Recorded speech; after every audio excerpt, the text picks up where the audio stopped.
Can you put your device on mute for me? Thank you. Praise Yahweh. All right. So going back. Can you put your device on mute for me? Thank you. Praise Yahweh. Going back to, all right. So let's see here.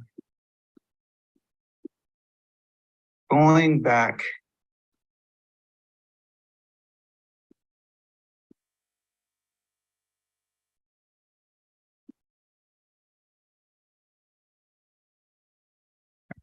Here we are. So understanding the signs is a huge part of the Modem. The next thing we want to talk about are the seasons. And so a season is called a moed, which that is our appointed time, where we actually have feast and where we actually come and we meet, where we meet with the Most High. And when we meet with one another, it's at a certain time, it's a certain meeting, and can also be in a certain location, okay? And it makes reference to that which has to do with the tent of meeting. This is huge. The tent of meeting, again, is the place where the Torah is located. It's where the Most High would meet with Moshe to convey his message to the children of Israel from that location, as you saw in your Torah portion this week. Also, too, what we find in our, and of course, a lot of you have heard this before I've taught this, is that out of your meeting place and out of your appointed times, you have this idea of someone becoming a witness. I'm using that letter, the ayin, which is the eye, okay, and the dalet, which is the door. So it's the door of the eye, which means that you have your eyelids, your eyes are open, and you're facing the tent of meeting, okay, and you are looking towards that tent, okay, because out of that tent is coming information, is coming a testimony that you are going to be a witness to. So those of us who are participating in the Moedim are literally witnesses, okay. The Moed or Ad also has to do with this idea of something that has to be a continuous existence of, right? They use this word a lot to talk about when the Most High, that something is forever, okay? Meaning the existence, because the Most High never dies and he exists forever. Everything that he has said is going to exist forever. There's nothing that he's going to change. He's never going to change this, okay? Of course, everyone knows what a day is. A day is a yom, okay? And a yom is not, yom is known as Hebrew as called being day, but also light, because the name for yom was or, before, which means light, before it was called day. He called the day or, meaning light, okay? So just for you to know, a majority of our Shabbats, probably 99.9% of them are during the day, except for there are some that are called Shabbatons, which are high Shabbats, which they will start, like, for example, when we come to our Moedim for Pesach, your Shabbat is going to literally start that evening, and kind of like what you would have with the Day of Atonement, that starts in the evening and then it goes on to the following evening. So there are some certain circumstances where the Shabbats are not just from sunrise. They can actually be, they're called Shabbatons, they're actually from the evening until the following evening, which we have for Pesach and which we also have for the Day of Atonement. Okay. So let's get and talk about Pesach right quick. Pesach, there's several places in the Torah that mentions the Pesach. We are all familiar with the Pesach, meaning when the Most High brought the children of Israel out of the land of Egypt, and on that in particular day, which is called the Pesach. But to get instructions about the Pesach, we find this in the book of Vayikra, which is, and he called, meaning the proclamation, right? So in chapter number 23, he says, these are the designated times of Yahweh that the Kodosh Mikra, meaning they are a set apart gathering that you are to proclaim at their designated times, going back to our signs, our seasons, our days, our months. And so he tells us in the first month, on the 14th day of the month, between sundown and complete darkness, comes Pesach for Yahweh. And on the 15th day of the same month is the festival of Matzah. This month that's being referred to here is called the month of Aviv.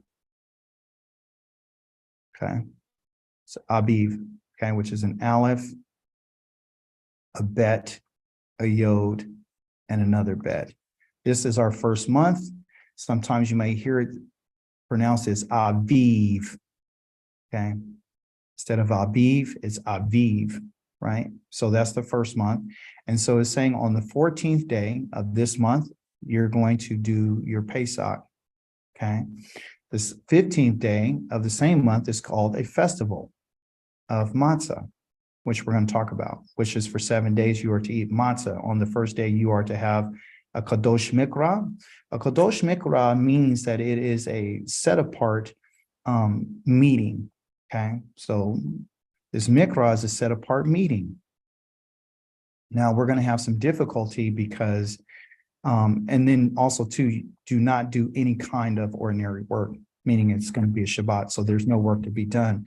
It's going to be difficult for us to be able to accomplish this because we're all in different places at different times. And also too, there's some other elements that we necessarily don't have while we're in our exile, okay? Again, the Pesach is on the 14th day. And this in particular day of the Hebrew calendar is going to land on April the 5th. You need to mark your calendars because it's going to be on April the 5th on that evening, okay, which is in the month of Aviv. It's at dusk, meaning a rev, meaning a blending of the light and the darkness.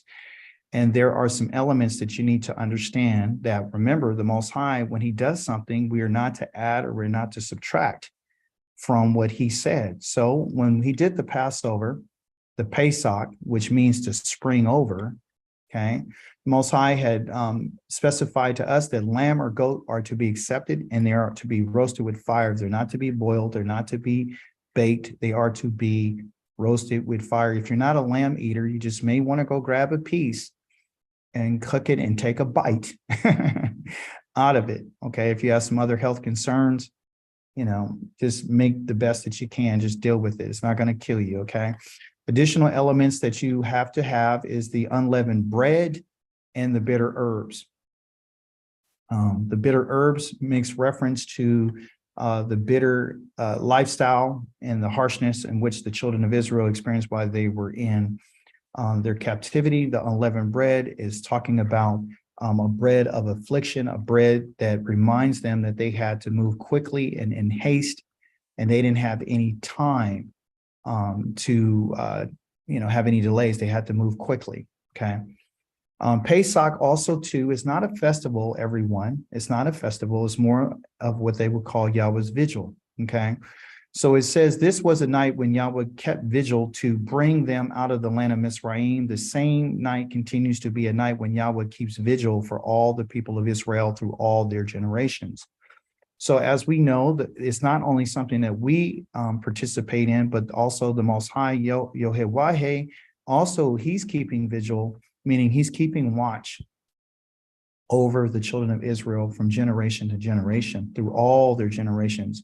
So on this in particular night, which is the 14th of Aviv, which happens to be on April 5th, according to the Jewish calendar, then you will find that the Most High himself is keeping watch. Keeping watch means to have an open eye and be looking for Yahweh to do what he's going to do, okay? Pesach also too has an extended meaning that talks about something being injured, okay? The Hebrew word for it, I transliterated it right here, is called Pesach. See, this is Pesach. This is Pesach, Okay.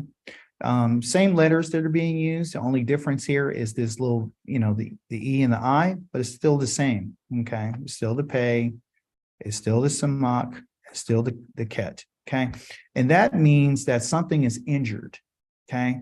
In this case, the Most High has skipped over the houses of Israel because he didn't want to injure by causing an injury to the firstborn, okay, of the children of Israel. The action of this word pisak means to limp, okay, thereby causing them to be lame. As you read in your Torah portion this week, the Most High says that he's not accepting anything that's lame. He doesn't want anybody to bring anything to him that's lame, okay, when they're making the offering. And so this action of limping is causing one to hop from one place to another, or one who hops on one leg, which means that they're lame. They're not whole. They're lame. They're injured. And so we're going to have a little bit of a discussion about that. Let me see. Someone put something here in the chat. I have a lot of questions of Pesach. Okay. And unleavened bread. Absolutely. What's up? All right. So the next thing is that, where did I start right here?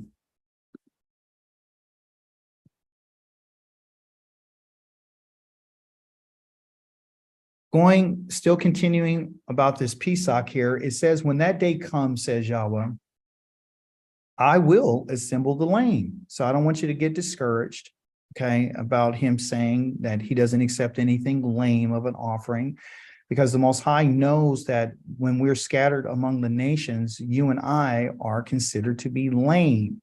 That means they were injured. And he's going to gather those who were dispersed along with those I afflicted. The Most High is the one who's caused this injury to us, okay? Here is an example of an injury that was caused to our father, and it has a connection to the Pesach. So Yaakov was left alone, then some man wrestled with him until daybreak. And when he saw that he did not defeat Yaakov, he struck Yaakov's hip socket so that his hip was dislocated while wrestling with him. The man said, let me go because it's daybreak. That means it's a rev. Okay. It means the sun's about to come up. But Yaakov replied, I won't let you go unless you bless me. He received the injury as well. I put this in here because there's a connection between that which is lame and that which our father had been caused to be lame, because he was caused to be made lame as well, which is letting us know that the Most High was indicating that Yaakov as a person and as a family would be injured. As we just saw in our last thing here, where's it at? As we saw here in Micah, he says, when that day comes, says Yahweh, I will assemble the lame, and I'm going to gather, right, those who were dispersed along with those I afflicted. Here, Yaakov is afflicted, and he has been made lame. From that day forward, he always had a limp, which a lot of people think, okay, he wrestled and he got his hip knocked out of place, so it's not a big deal, right? It doesn't mean anything except for he just wrestled and he got hurt. No, there's an implication here that says that the Most High knows that Yaakov as a person and as a nation and as a people are going to be injured, and they're going to be the ones who are going to be limping because he's the one who's caused the affliction. Like he says, those I afflicted. Okay. Can that be an example of a man asking a Malach for a blessing? Let me see. Can that be an example of man asking a Malach for a blessing, Yaakov and the wrestling angel? I don't quite understand your question. Can you ask me so I can better understand? I didn't want to interrupt you, but I had somebody come to a something I had on TikTok where he was talking about, the idol and praying to him and stuff. And I was like, can you give me an example of when the Most High ever, thought it permissible to pray or ask anybody for anything besides him? And so when I saw that, it just kind of clicked in my mind, because in that example that you gave, he says, I won't let go until you bless me. Mm-hmm. And he was talking to the Most High through the Malach. Was he speaking to the Malach? How do you translate that? Is it just the way we're reading it in English? Does it read different in Hebrew? Yeah, I'm pretty sure it reads different in Hebrew. The idea that, the Most High is not a man. The Most High is not an angel. And there's a study that we can do on that, and I can show that to you, that he sends messengers on his behalf, and they speak on his behalf for him. Okay. So the idea that a man can ask him for a blessing, he Yaakov understood that this is not no ordinary man, meaning that he knew he was a messenger, which lets us know, like, if you ever had that type of encounter, you really should take advantage of that opportunity. I think there was something else, just a quick note, where there was someone who, I think the prophet had told him to strike something a couple of times, and he struck it twice or three times. And he said, you should have struck it more times, because the Most High would have done it, defeated your enemies even more.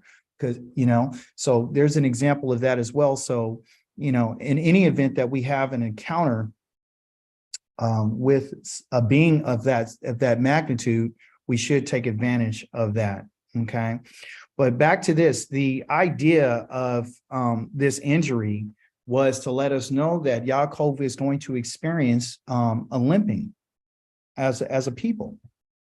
And he's going to go through this until Yahweh comes and decides that I'm going to bring him back and I'm going to heal him. Okay. This week that's coming up upon us is the Matzot, right? And the Matzot is the time of unleavened bread, which is for exactly 7 days. Okay. It's for one complete week. It's complete, which means completely full, right?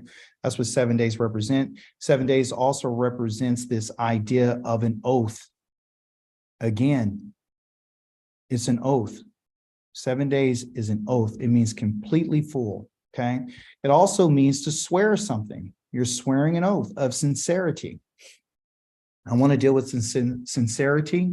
The sincerity that we're talking about is associated with this bread. Okay. Okay. It's associated with the matzot, the unleavened bread that we're going to be eating for 7 days, a complete week, right? Meaning to be completely full, is this oath, to fulfill the oath of sincerity. Okay. What do I mean by sincerity? What I mean is that we are not going to have any deceit. Okay. We're not going to have any deceit, because the elements that are involved in the leaven, right, is deceit. We're not going to do any embellishments. We're taking that out of us. We're also going to be taking out any, what you would call, exaggerations about our character and who we are, or we like people to think we are. And also, too, we're going to get rid of this idea of hypocrisy. Yes, Lucas. Can you touch on how leaven is deceit? Like, is it because of like the false contents of the bread via the air that's there, making it? Yes. I'm gonna touch on that in the lesson here. So I'm gonna show that to you. All right. So when I'm talking about swearing, it's swearing an oath of sincerity. Okay.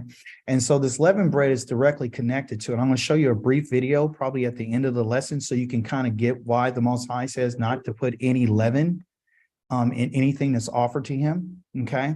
But I wanted you to understand that the sincerity is to get rid of everything that is not true. That's false, that's puffed up, that makes something appear to be something that is not. Okay. It also, too, the unleavened bread during this week is actually going to help go through a process of purification, not only of the mind, but the body and the soul, which means at that in particular moment, you and I will be blameless. Okay. Meaning that we would have a steadiness of ourselves. That's what blameless is to be steady. Meaning there's no faltering to the left or no faltering to the right. We've made up our minds. This is who we are. Okay. So that's what unleavened bread represents. Now I'm going to break out for you the two words that are used in our text. Okay. In Davarim 16, but it was also mentioned in our Torah portion where it says neither kametz or saor are supposed to be offered to the Most High. In Davarim chapter number 16, it gives us some ideas about this. I think it was a question that was asked earlier, like, do I have to get rid of everything? I got stuff in and storages. I got stuff, for a rainy day. So the Most High tells us you are not to eat any chametz, which I'm going to explain to you what that is. And you're not going to, with it, nothing with talking about the Passover. For 7 days, you are to eat it with matzah, which is unleavened bread, the bread of affliction. For you came out of the land of Egypt in haste, which is your connection to that bread. Thus you will remember the day that you left the land of Mizraim as long as you live, which is on the 15th day of Aviv. As long as you're living, you're going to remember this day. That's because that's the reason why I'm telling you to keep this appointed time. No leaven, okay, right, is to be seen anywhere, okay, seen with you anywhere in your territory for 7 days. Okay, so for us, it's talking about their land and their territory, right? For us, it's everything in your domain.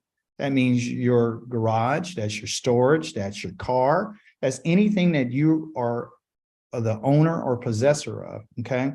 None of the meat from your sacrifice on the first day in the evening is to remain all night into the morning. He goes on to talk about their sacrifices that they're going to make, but also in Pesach. Okay, you're not supposed to leave any of that as well. Okay, so if you have that, you have to roast it with fire, but make sure that you eat all of it. Here he says, no grain offering that you bring to Yahweh, this was in your Torah portion this week, is to be made with leaven. You're not to make it with leaven. The danger with the English language is that they're not telling you that this leaven right here is the chametz, and then they're going to not tell you any of this or. Okay, those are the two things. They use the same word, leaven, for both of these, but they're two separate words. Okay, so I'm going to explain to you what they are. Or honey to go up in smoke as an offering made by fire to Yahweh. So the Most High does not want these two elements whatsoever in your borders or in your territories or anything. And there's a reason, okay, that he doesn't want it. I want to explain to you what that is. Here's what chametz represents. From a Hebraic perspective, chametz has a root word in it called kam. Let me see here. Kam, okay, which is a ket and a mem. Okay, as you would know, one Noah's sons, his name is not Ham, his name is Kam. Okay, Kam means to be heated. Okay, Kam also means to be black, blackened. Okay, they got a word kum, which is for black. Kam, to heat. Okay, so and also too, you have a word called kam as, which is violence. Okay, so this word has to do with being out in the sun. All right, but also too, it has to do with being violent. Okay, I don't know if you know this, but Mizraim, one is a descendant from this in particular man, Kam. Okay, when the children of Israel, remember we're talking about Pesach and Matzah. When the children of Israel were in the land of Mizraim from the land of Kam, okay, because that's what he calls it, the land of Kam. They received a lot of violence. They learned a lot of violence. They were treated harshly, and they became very harsh and stiff-necked. And it was an idea of being sour. This is where you get your idea of sourdough bread, because they are putting this inside of the inside the bread to sour it, to cause it to be fermented, to cause it to be heated, causing it to grow. Also, too, this idea of embitterment.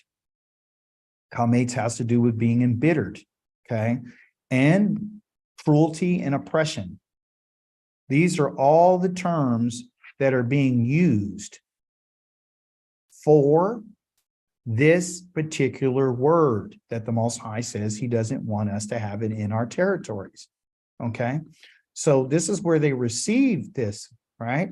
So he's saying, look, I don't want this. So chametz, from a food standpoint, has to do with adding something into your bread to make it sour and to make it to rise, okay, and to lift up, okay? because there's a chemical compound in it that makes it do this, okay? Now, Soor. Soor is that which is left over. So according to what the text tells us, it tells us that the children of Israel didn't have any time to let their bread set, okay? Okay, so the kamatz is something that you add to the bread, right? And then you let it sit, right? You let it sit in the heat, and then all of a sudden it's going to rise. The soor is a product of the kamatz. That's why they're using the word leaven for both of them, because it's a byproduct, meaning after they finish putting that kamatz and they're letting it sit so it can rise, the soor is that which it becomes. Okay, so you could take some kamatz and, blend it all up, sit it to the side and wait for it to rise. And then you could take a piece of it and sit it to the side. So this word soor, which has to do with leaven, means to be left over. A residual, you have something left over. You have something that survived from the original batch. You have a remnant of something that's left over, so when they're putting that bread together, they got a little piece that they set to the side. Most High saying, I don't want that, because we still went through the process of the leavening. Okay. Something that's been reserved, that's set aside. All right. So these are part of Soor. Now, one may ask themselves this question. So remember, he says, I don't want any of this in your borders. I don't want any of this in your possession. Let me put the pieces together for us now, okay? So,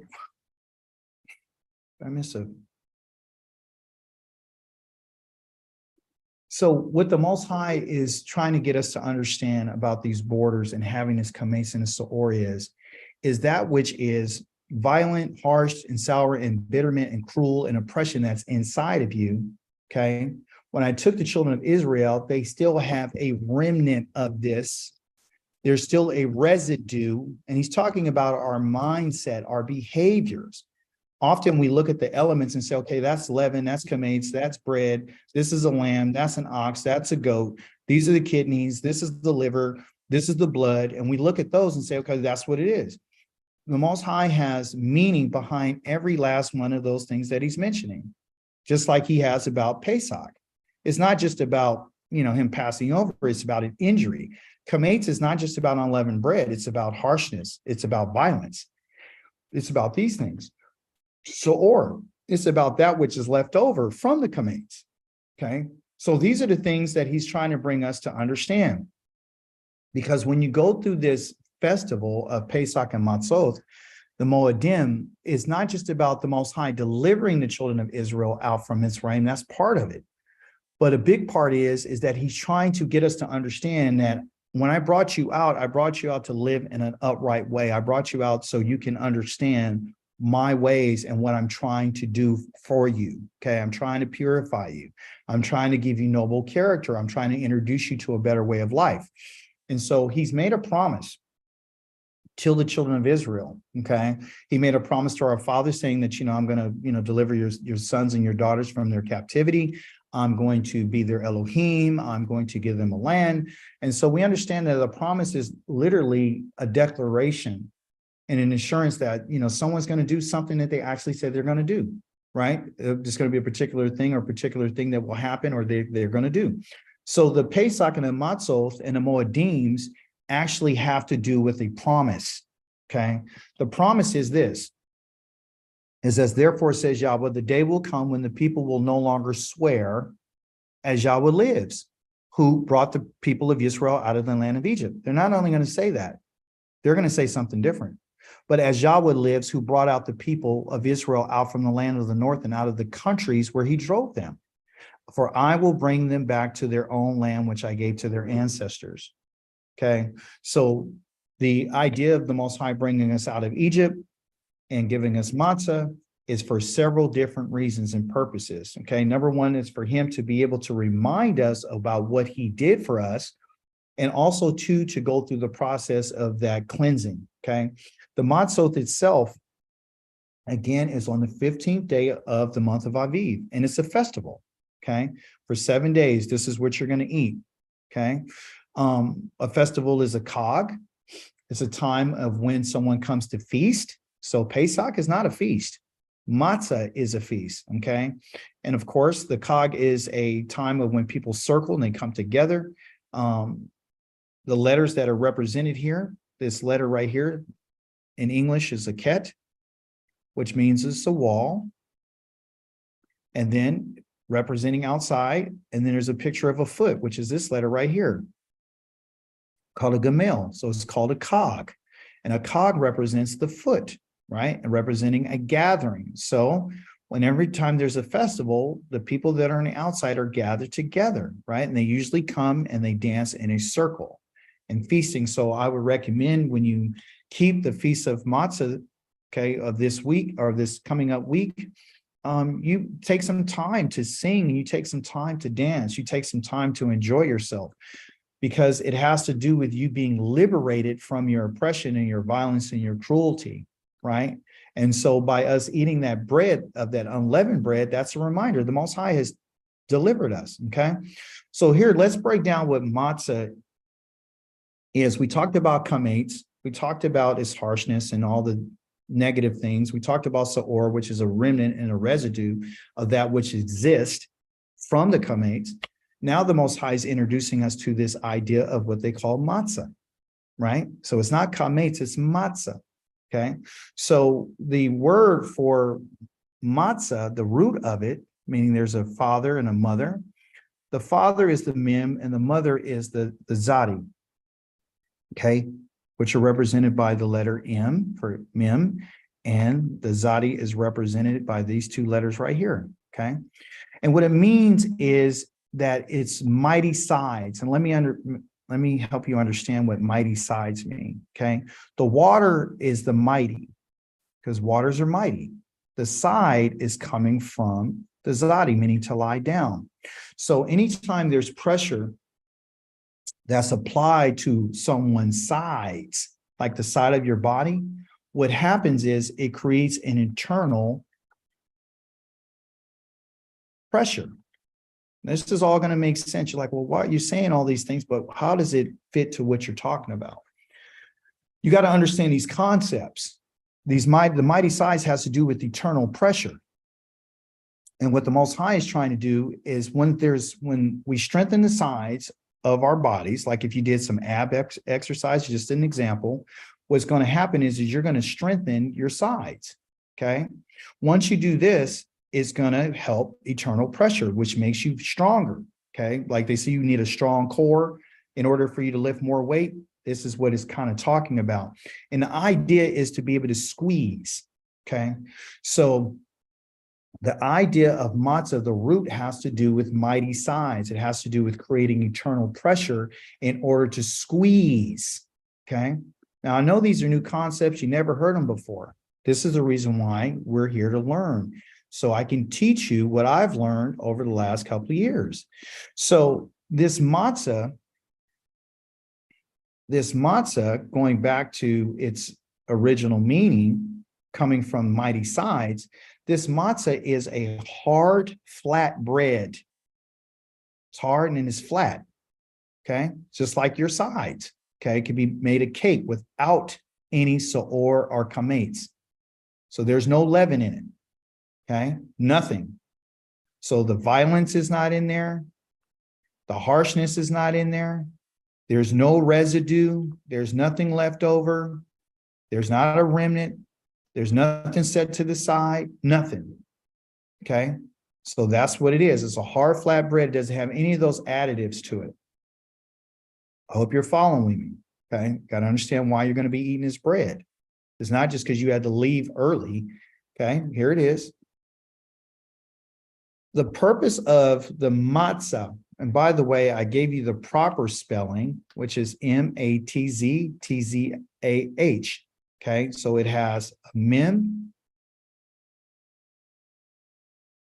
zadi, and a hey. Okay, it's not just regular matzah. Okay, it just doesn't have one zadi, it has actually two of them. The purpose of the matzah, everyone, is this. This is Yah's intention for us. His intent is to suck and to squeeze out what remains of us from the kametz and the sa'or.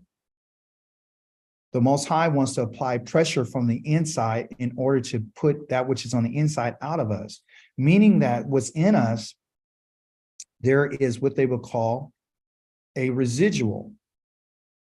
There's a residual of kametz, meaning there's a residual of violence that's still left in us, harshness, cruelty, and oppression. So he's trying to get us to understand that I need to get this out of you.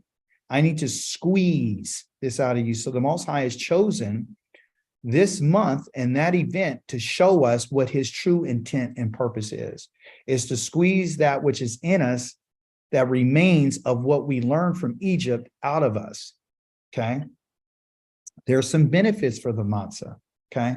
So the benefit of matzah has several benefits, but primarily the idea is to strengthen us, is to literally make us mentally strong, okay, and firm, and creating resolve within us to be determined, like, okay, I'm going to get rid of this stuff.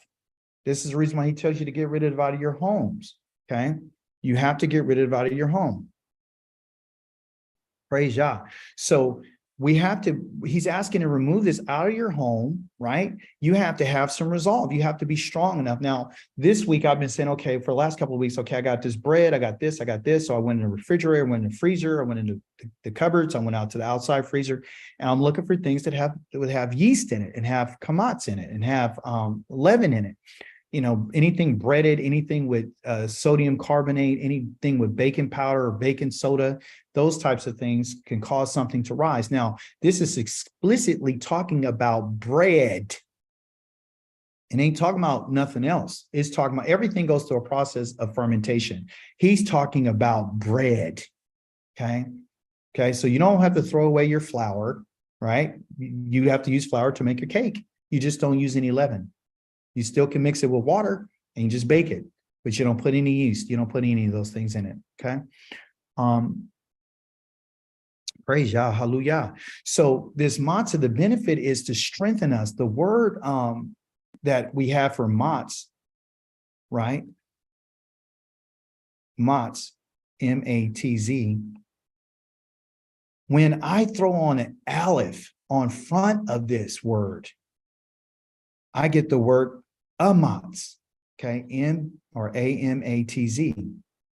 That word in Hebrew means to be strengthened in your mind, to be mentally strong.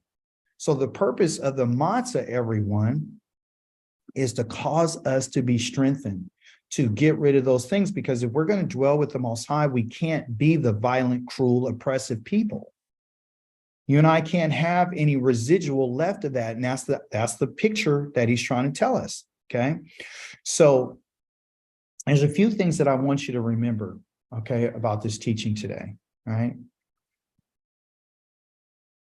First of all, the word zakar was mentioned in our Torah portion. It has to do with being a male. That's part of the Pesach. It has to be a male. Okay. All the firstborn males.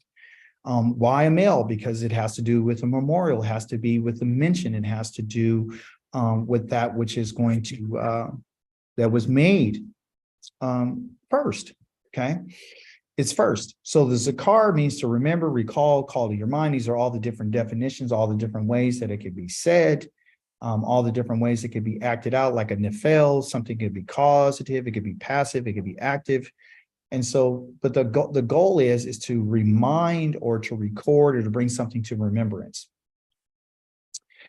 The Most High tells us, and I want you to remember this, okay, that I will gather those of yours, okay, who grieve over the appointed feast and bear the burden of reproach because they cannot, okay? They cannot keep them. There are a group of us who understand that we don't have the offerings. This is always a question. You don't even have the offerings. There's offerings that are required for the Pesach, There's offerings that have to be offered for matzah when they would do it. There was a location. So why are you keeping it while you're in your exile? The bottom line is what we're doing is we're commemorating it. We are remembering what the Most High had said.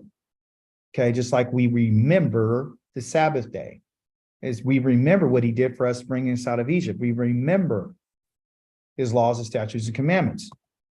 Okay, so remembering is the goal.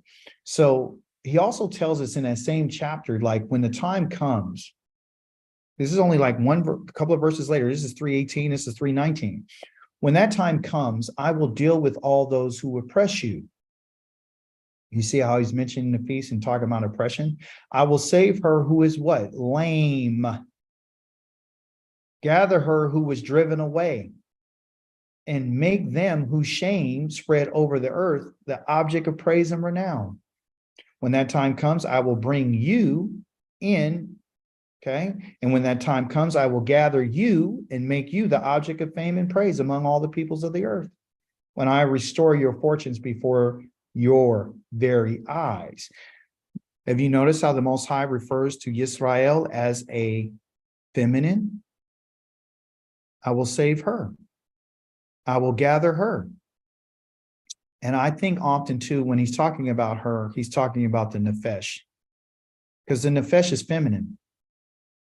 The nefesh is feminine. Several of our offerings that were mentioned this week in our Torah portion are feminine. Okay, when he talks about the minka, he talks about the gift that you're supposed to bring.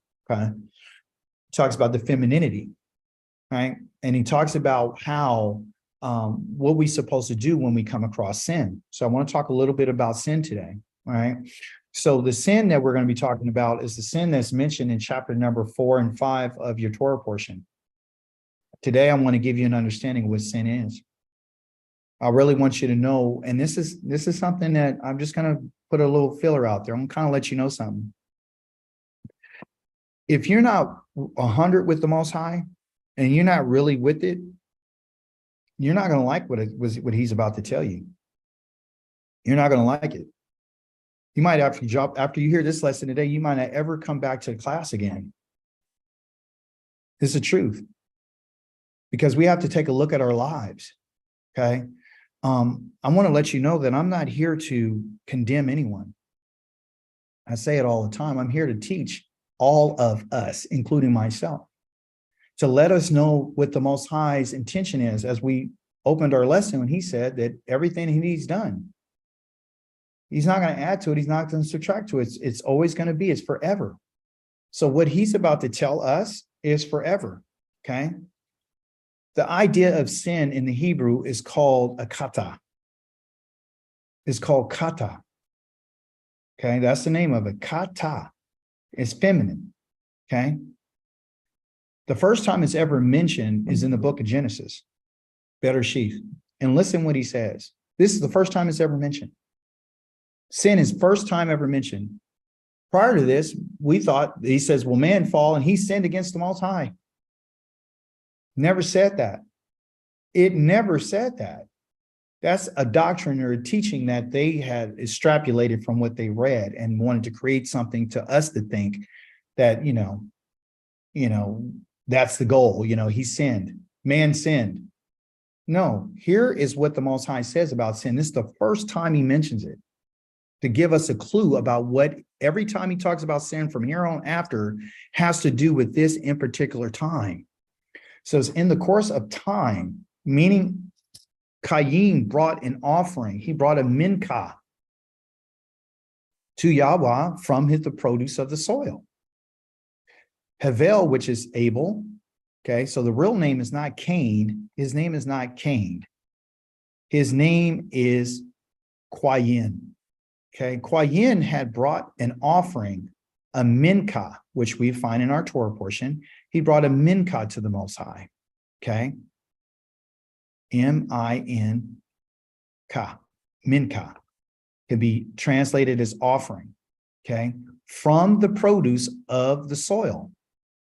Not Abel, Havel too brought from the firstborn of his sheep, having to do what we read in our Torah portion about sheep and goats and so forth, including their fat, which we found in our Torah portion. Yahweh accepted Havel and his offering, his minka. He accepted what he did, but he did not accept Cain and his offering. He didn't accept his minka. Cain was very angry, which going back to our calm, heat, anger, frustration. His face fell, his countenance. He emotionally got charged. So Yahweh said to Cain, and this is the question the Most High will ask you and I. Why are you angry? See? So downcast. Why is your face dry? Why are you, looking all messed up? What's going on? He's because here it talks about looking. Why is your face? Why is your face so distressed and distraught, And so he says, if you are doing what is good, if you're doing what is tov, shouldn't you hold your head high? Wouldn't you have any dignity? Won't you be exalted? Won't you be majestic as I have made you? If you don't do what is good, sin, kata, is crouching at the door. It desires you. It longs for you, but you can rule it. Let me tell you something about this crouching. That crouching there is talking about it extends itself. Okay. So here's kata. She extends and she spreads herself out on you. This is her desire. Her desire is to lay down upon you. Listen carefully. She wants to listen. Well, you're attacking women. No, I'm not. We have a feminine soul. Do you understand? Males, you have a feminine soul. So this kata, the Most High says that she wants to recline. She wants to take up a residence and relax on you. That's her desire. But then he tells Cain, but you can rule over it or her. You can rule over her. Your soul can rule over her. You understand? Okay. So this is what kata, the first time it's ever mentioned. So now we understand what kata's purpose is, what she wants to do. She wants to recline, relax, and spread herself out and extend herself over you and I. That's what she wants to do. Okay. We understand what kata is. Kata is going to cause you to miss the target. We talked about this all the time. My example is we have a target that you shoot an arrow at. Okay. And that's what it means. It means that you're missing the mark. Okay. That means that you're actually going to hit right here. Okay. Or you're going to hit over here. Okay. You're not hitting right here, what they would call the bullseye. You're not hitting right there. So kata not only wants to relax and recline upon you, but the goal is to cause you to miss the mark, the target. Okay. The target in our case is called excellence. Okay. Told you a lot of people are not going to want to hear this. It's excellence. Okay. There are two different classifications of kata. Two. There's only two. There's only two types of sin. Okay. Intentional and unintentional. I need you to understand and accept that whatever the Most High has said and done will be forever. Okay. So there's only two types, intentional and unintentional, two classifications. The intentional is that which is calculated. It's one of thought and one of planning, and it's done consciously. Okay. It's consciously. That means you've thought about it, you planned it, it's been in your mind, and guess what? I want you to hear what I'm about to tell you. It is a residue going back to your what? What's the residue or a residual? It is the sa'or. It's the sa'or that's left in you. Do you understand? Okay. This is the reason why the Most High he wants us to squeeze this out of us, because there's a residual. There's a residual of the Kamates that's in us, which is the violence, the oppression. Okay. Remember, Qayin got angry. He got angry. He got hostile. What was the result? He killed his brother. So sin got a hold of him. And what she does is she uses anger. Okay. So these ideas, this intent is done in these ways. It's calculated. Okay. This is fact. This is true. There is a curse that goes along with the kata. The Most High tells us that a curse on anyone who does not confirm the words of this Torah by putting them into practice. If you're not putting the Torah into practice, you're cursed. All the Could you people. tell me what Se'or means, What's please? that? I'm sorry. What's that? You said Se'or, and I'm not sure what that means. Okay, here you go. So, or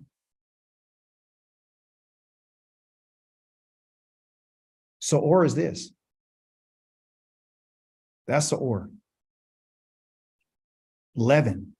That which is left over from the Kamates is what survived. You know, after you make the Kamates, there's little remnants and pieces that's just left around that you can use later, that you reserve inside. Okay. So he's telling us that whatever's left over, there's stuff that's left over from our past. There's things that you left that are still in you. When you came into this truth, you started banning, started getting rid of stuff, but there's stuff that's still in you. There's still some things in us that need to be dealt with. Okay. This is the reason why I don't want any Se'or and I don't want any Kamates. You can't be around me. I don't want it. So because of this, sin is the problem, because those are the classifications. So anybody who doesn't keep the Torah, they're the ones who are sinning. Okay. There's a curse on a person who doesn't keep or confirm the words of this Torah. So the Most High says, if you don't keep it, if you don't put what I said into practice, I'm cursing you. Okay. What did the Most High do to Qayin after he killed his brother? Because of his sin. What did he do? He cursed him. He cursed him. He said, where am I going to go? That's not my problem. You're cursed. He said, they're going to kill me. Yeah, I'll put a mark on him. Anybody who kills him is going to be killed too, period. Kata, here's an example. Listen to this. Here's an example of what he's talking about, these curses. Okay, here's an example of kata. If there's such a person, when he hears the words of this curse, like you just heard, curses anyone who doesn't confirm the words of this Torah. If you heard what I just said, okay, or what I just read, because the Most High said it, when he hears the words of this curse that you just heard, he will bless himself secretly, saying to himself, I will be all right, even though I will stubbornly keep doing whatever I feel like doing. So you may just read this, say, nah, it ain't gonna happen to me. I'm good. Most High says this. Go ahead, Claudia. Yeah, can you tell me how the word kata, sin, is related to Shaitan or Satan? Satan is a adversary, and there's many Satans. There's not just one. The Most High actually identifies one of his Malaks as a Satan that he sends to be an adversary to any of his enemies. So Satan is really one of Yah's extended hands. Okay, so people, yeah. So A messenger. Yeah, so the Most High will send an adversary, like he sent a Satan to Shlomo. They called David a Satan when he was, in his enemy's territory. The Most High sent a Malak to Balaam, and they called him a Satan. So the idea for Satan from us is actually Yah's instrument. So the Most High uses the adversary, but the adversary has nothing to do with this. He has nothing to do with this. This is something that has to do with you and I. Okay. Okay. So the person who just heard what the Most High said about you're going to be cursed if you don't keep the Torah, they would say, no, I'm going to keep doing what I'm going to do anyway. I'm going to stubbornly keep doing whatever I feel like doing, so that although I'm dry, because I'm not, I'm not fruitful, meaning I'm sinful, I'm going to be added to that which is watered, which is the righteous. Because since I'm in the group, since I'm on the class, and there's a whole bunch of people in there to keep the Torah, because I'm in that group and I'm on that Zoom class, I'm going to be okay. Or I'm part of that congregation, I'm going to be okay. But Yahweh will not forgive him or her, okay? Rather, the anger and the jealousy of Yahweh will blaze up against that soul, that person. Every curse written in this book will be upon him or her. Yahweh will blot out his name from under heaven. There's intentional sins against the Most High. Okay? I'm going to answer your question in a second. If a person commits a sin against another person, listen to this. The judges can mediate between them. So, Claudia, I sinned against you. We can have somebody come and say, hey, what happened? We can get a judge to do that. Okay? But if a person commits a sin, a kata, against Yahweh, who can intercede for him? The answer to that is nobody, because the Most High is the judge. You can't sin against the judge. There's nobody who can stand in between you and Yah and say, I'm going to judge between you and Yah to see who's right. You need to hear what he just said. There's no one who can stand in the place to mediate between you and the Creator. If you and I got it on man and man and woman and woman, we can go have a judge come and stand between us, because we're on equal playing field. We're still the same. Your understanding of judge is the same. But when you sin against the Most High, there's nobody that can intercede for you. However, they wouldn't pay attention to their father, what their father said, because Yahweh had decided to kill them. This is in context to the priest Eli telling his sons, you guys have sinned against the Most High in terms of your offerings. You guys were having sex with women at the tent of meeting. You were taking the best of the offerings. You're doing wrong. Okay. Listen, therefore, Yahweh, the Elohim of Israel, says this. This is what he's saying to the man who went to go talk to his sons, but he didn't correct his sons. He just told them, there ain't nobody going to intercede for you. That wasn't enough. See, you can tell your children the right thing, but if you don't, you could say, well, this is going to happen. But if you don't get involved and make something happen, the Most High says, listen what he says. Therefore, Yahweh, the Elohim of Israel, says, I did indeed say to your family, talking to Eli, and your family, father's family, will walk in my presence forever. But now Yahweh says, forget it. Forget it. I respect those who respect me. You need to hear what he's saying. But those who despise me will meet with contempt. That's who you're going to meet with. The day is coming when I will break your strength, the strength of your father's family, so that no one in your family will live to an old age. And at that time, and at a time when Israel is prospering, you will see a rival in my dwelling, and never will anyone in your family live to old age. Still, I won't cut off every one of your men from my altar, because that would make your eyes grow dim and you would waste away. Nevertheless, all your descendants will die young. I put this in here just to bring out a point that if we sin against the Most High, there's consequences, and you're going to have to bear them. And not only are you going to bear them, but your children are going to bear the consequences for sinning against the Most High. Look, all lives belong to me. Both the parent's life and the child's life are equally mine. So is the person who sins, who katas himself, who must die. The Most High is not taking any prisoners, okay? The person who does this is die. So, we want to spare everybody. You think your kids are just going to go, because you're going to be in the right standing Most High. You got the wrong idea. We're not dealing with a human being. you sin against the Most High, there's a problem. There's a kata for the nefesh, there's intentional, but an individual who does something wrong intentionally. Remember, there's only two classifications, intentional and unintentional. If someone does something intentionally, whether a citizen or a foreigner is blaspheming Yahweh, that person will be cut off from his people because he has had contempt, meaning he thought the Most High as being useless, worthless, not worthy of anything.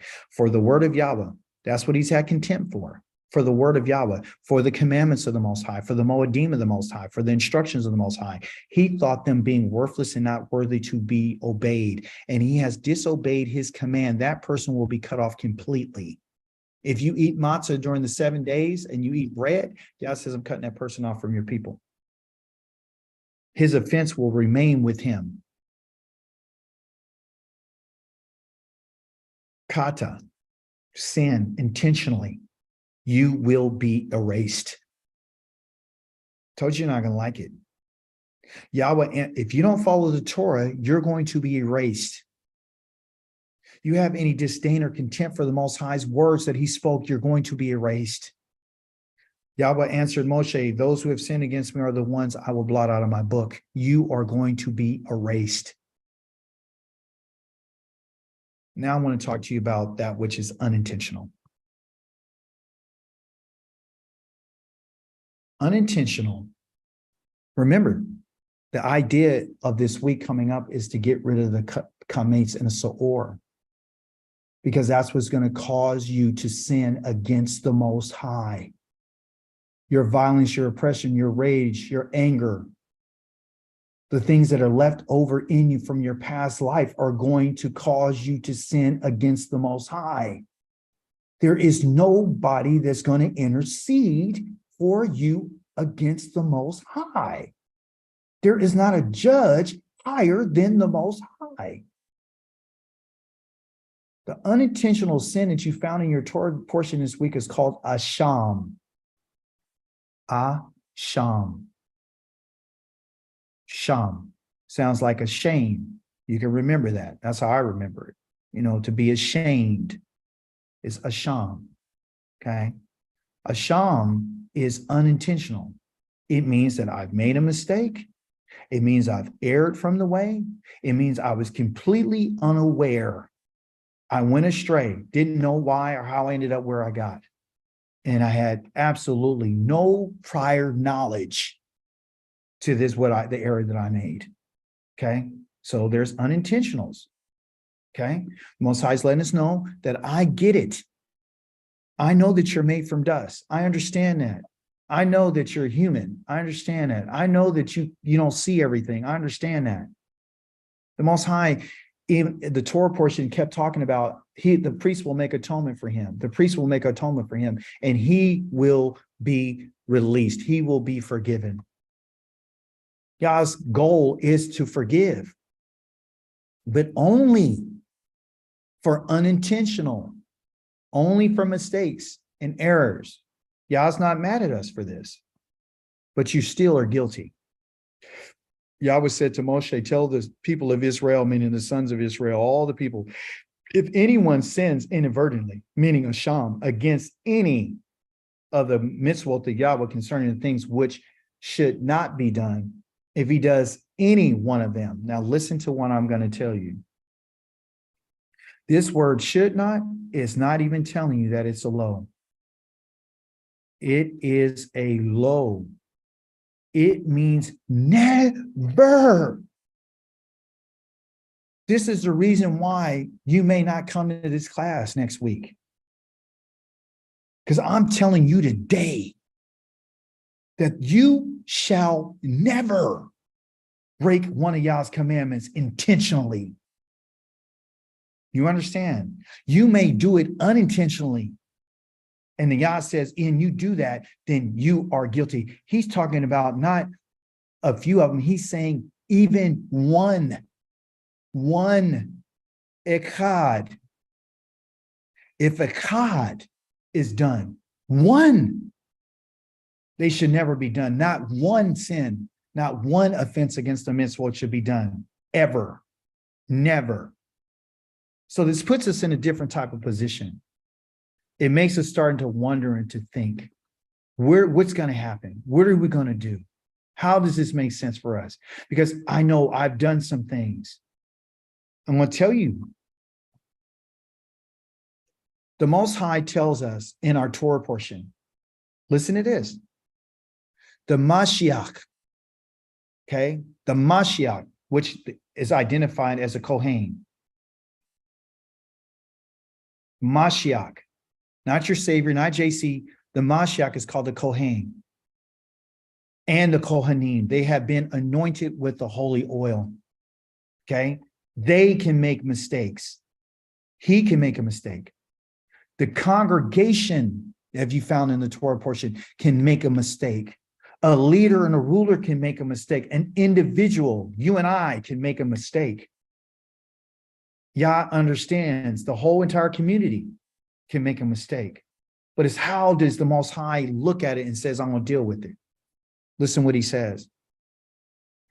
If an individual among the people of Israel commits a sin inadvertently, an asham, unintentional, doing something against any of the mitzvot, the commandments of Yahweh concerning the things which should not be done, he is guilty. He, she is guilty. If the sin he committed becomes known to him, he is to bring an offering, his offering, a female goat without defect for the sin he has committed. Not a male lamb, not a male person, a female goat, not the Lamb of God, the female goat. The azim has to be brought. Female. Okay? So this idea of Christianity providing salvation for people for intentional sin is out of question. The Most High doesn't forgive for intentional against his commands. You say, well, okay, well, what about David? Didn't he not commit adultery? Didn't he not kill somebody? What about that? The answer to that is, I will have compassion on whom I have compassion. I will show mercy to whom I'll show mercy. You and I cannot distinguish who the Most High can show mercy and compassion to. We're not the Most High. We don't know why he allowed David to live. We don't understand that. I'm telling you what the Most High said to an individual. You and I are not King David. We're an individual. We're an individual, you see. So we have to understand what this means, okay? An asham is unintentional, but even though you've done it in a mistake is made, it doesn't mean that you're not guilty. Listen to this. If an individual sins by mistake, he is to offer a female goat. Again, another place. The first place was over here in our Torah portion, Wayikra. This one right here is in Bamidbar, chapter 15. He is to offer a female goat in the first year for his sin offering. The Kohen will make an atonement before Yahweh for the person who makes a mistake by sinning inadvertently. He will make an atonement for him. He will be forgiven. He or she, no matter whether he is a citizen of Israel or a foreigner living with them, you are to have one law for whoever it is that does something wrong by mistake. Mistakes. Listen to this carefully. There's a judgment for kata. Listen what the Most High says. Come, my people, enter your rooms, shut the doors behind you. Hide yourselves for a little while until the wrath is past. For see, Yahweh emerges from his place to punish, paquet, meaning to give an account of all those on the earth for their sin.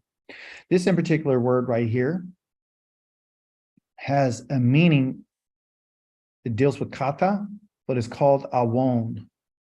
Awon is what they would say twistedness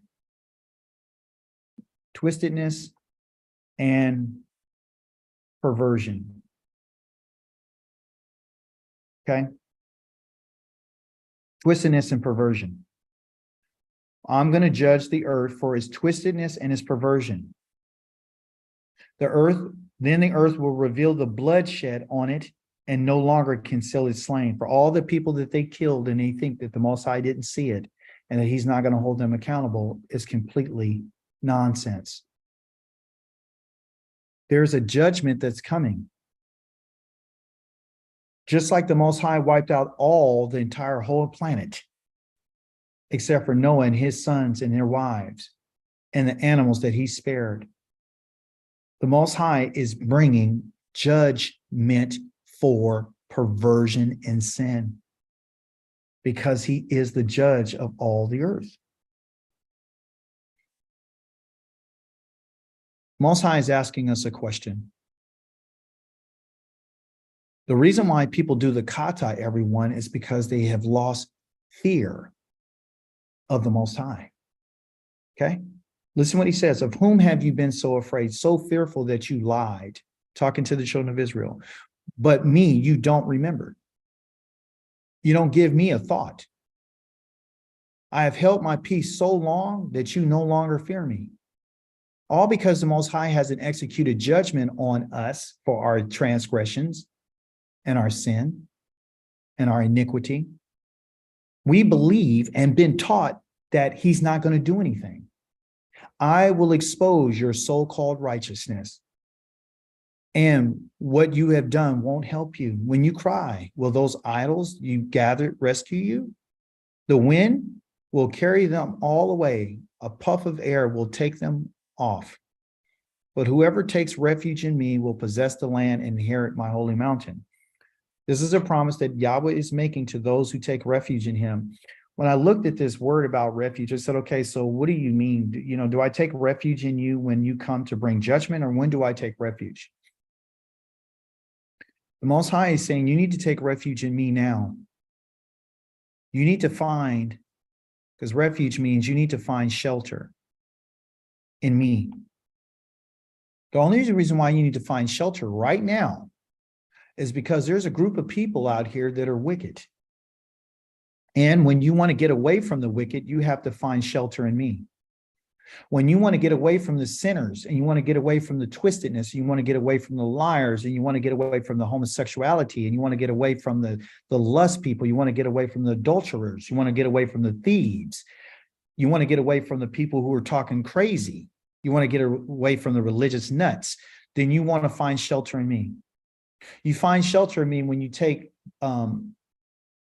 your place in me while everything else is going on outside you, while people are attacking you. Okay?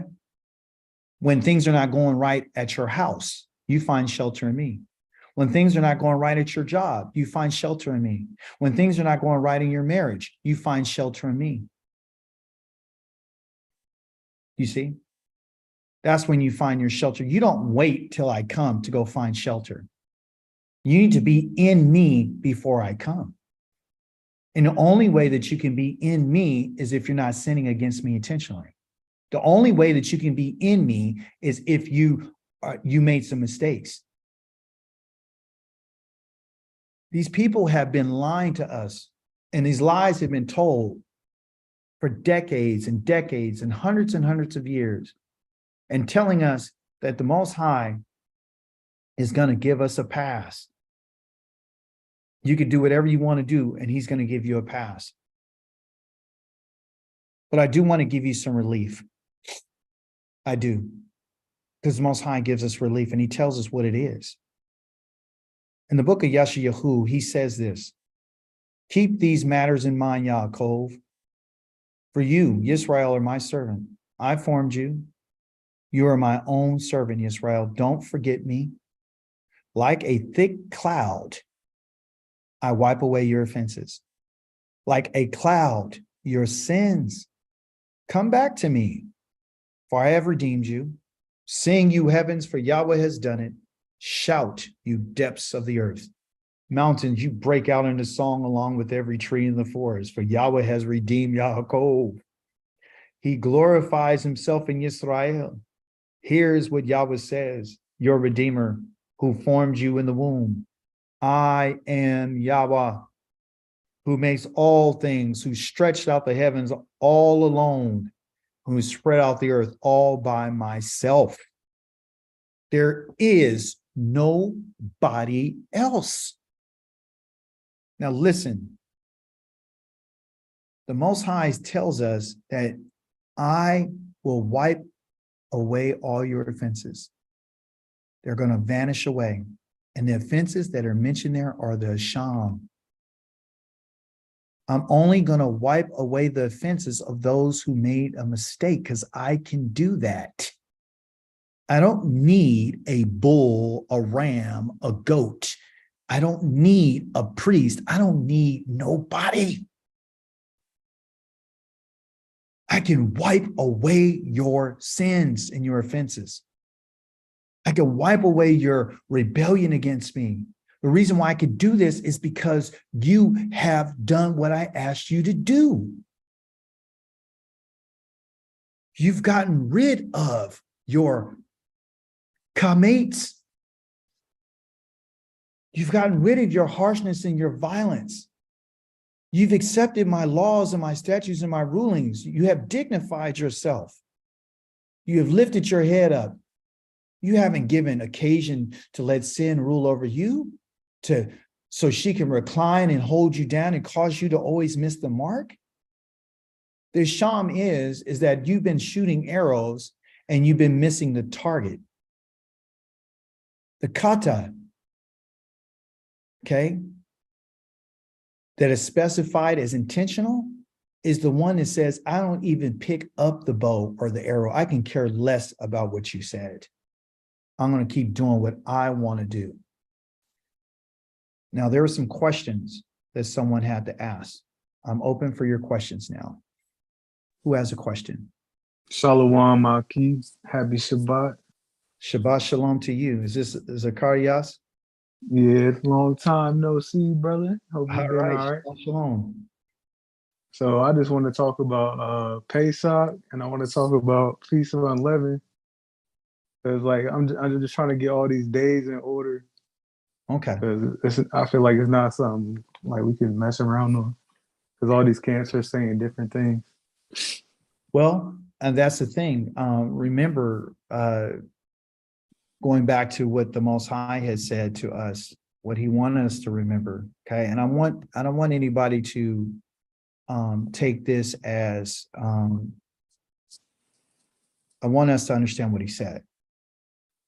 I will gather those of yours who grieve over the appointed feast and bear the burden of reproach because they cannot keep them.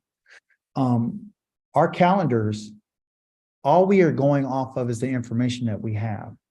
Okay, there's always going to be someone with some other additional information. There's different stories, different things which you can and cannot do. Okay, my point is I want to let you know that it's on April the 5th.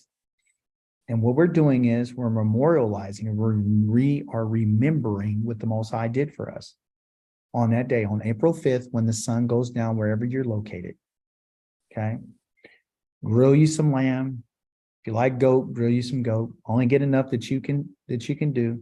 Okay. So if you cook a little bit, whatever you cook, you eat. You can do it with fire. All right. You want to go? Go ahead. But that's what I want to talk about. Like, because according to scripture, wouldn't the beginning of our month be on the new moon? It could be, yes. Yeah, but remember what he said. He said this is going to be the beginning of months for you, right?